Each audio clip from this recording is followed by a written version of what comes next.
Hey everyone, and welcome to Evensiva Digital Services. Today we are diving into the absolute foundation of web, HTML.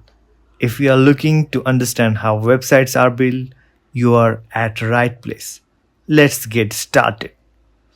The internet is vast, interconnected city of information, and HTML is a blueprint for every single building within it. This entire series is designed to be simple, practical, and powerful. I'm your host, Prathamesh Thorat, and by the end of this series, you'll have a solid grasp of HTML. So, why should you learn HTML? Simply put, HTML is the foundation of every website you interact with daily. Think of it like this: HTML provides the structure just like the skeleton of house. HTML is the skeleton of a web page defining where everything goes. Then CSS adds the visual appeal. This is what makes your website look beautiful and engaging. And finally, JavaScript makes it interactive.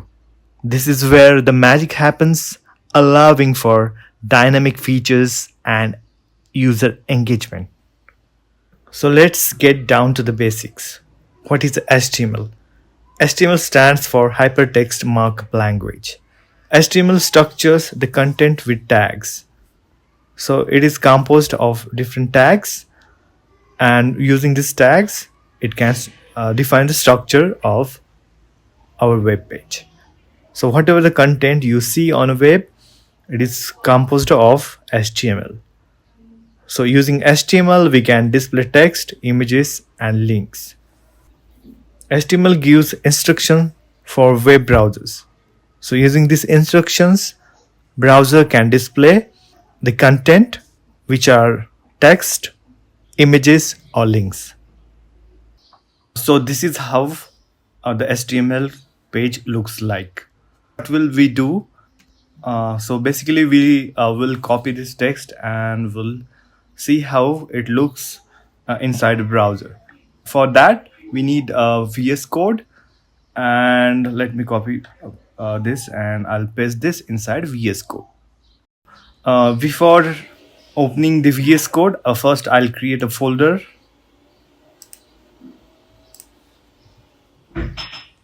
WD1, it's working directory. So inside that, I'll create a HTML file. For that, I'll need to open the VS Code. So this is the VS Code, and then after that, I'll create here a new file. So I'll name it index.html. You can use the extension .html or stm. It doesn't matter. Both these extensions are meant for HTML page.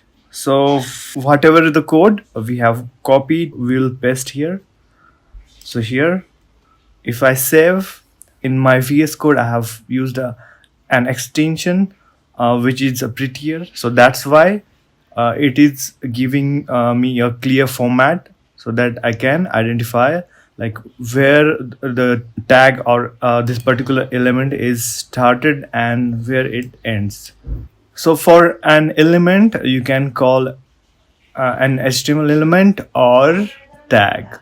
So you can use tag as well. So both are interchangeably used. So it doesn't matter. So here in line number 1, we can see this exclamation mark, then doc type. It is in capital letters, and we have HTML. So basically this line indicates that we are using HTML version 5.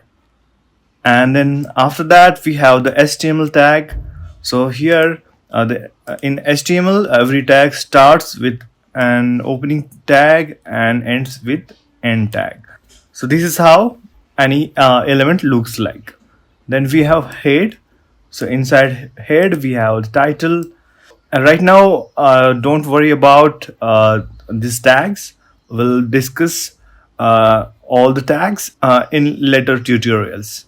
So we have head. and we have body. So every HTML element is composed of head and body. So it is similar like human. So even human has a head and body. Generally we use head. So whatever the logic that we are not going to see on a page directly, we write here. And whatever the code that we are going to see on a web page, we write here inside body.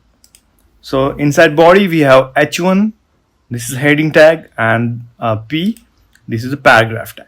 So even all these tags have start tag and end tag, and whatever the content we write in between these opening and closing tags. So till the time I'll save this, and if I start this live server, then you can see our first HTML page. Wow, that's really looks great.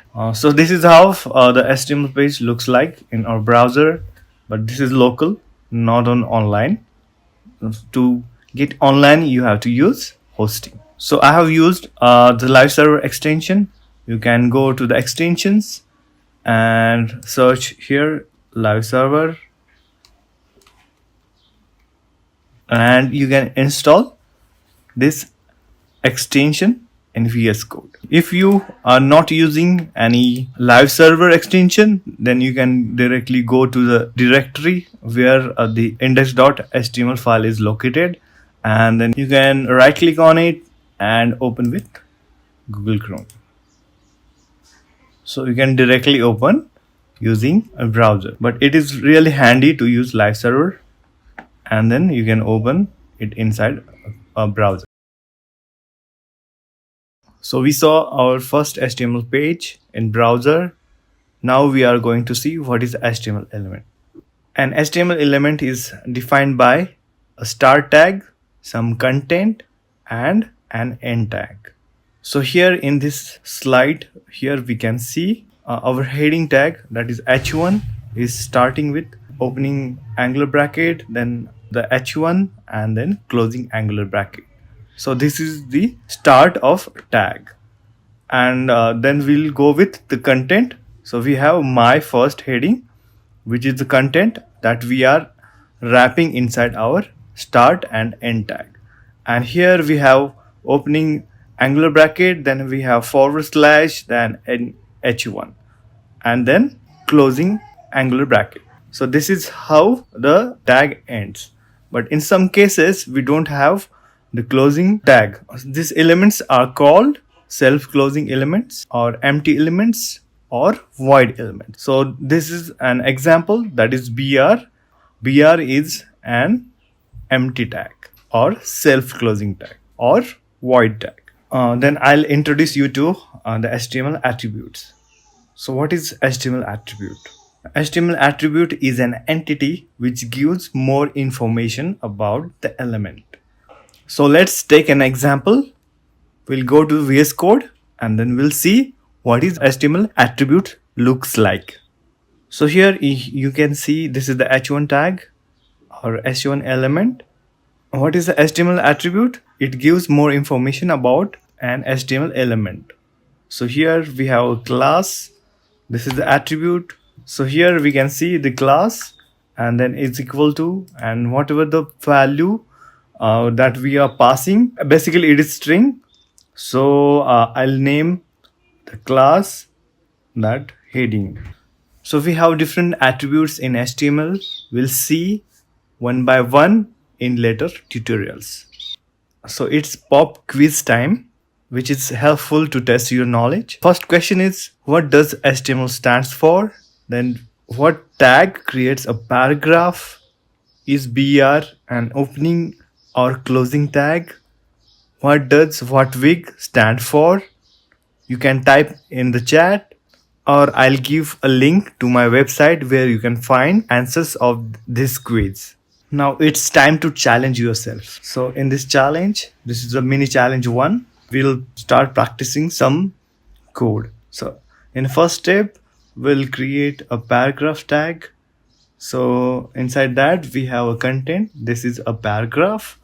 And then so in step number 2 we'll add another paragraph which also has a content, and we'll save this and we'll open in browser. So this is challenge number 1. So please do follow this challenge and let's see the first output of your HTML page.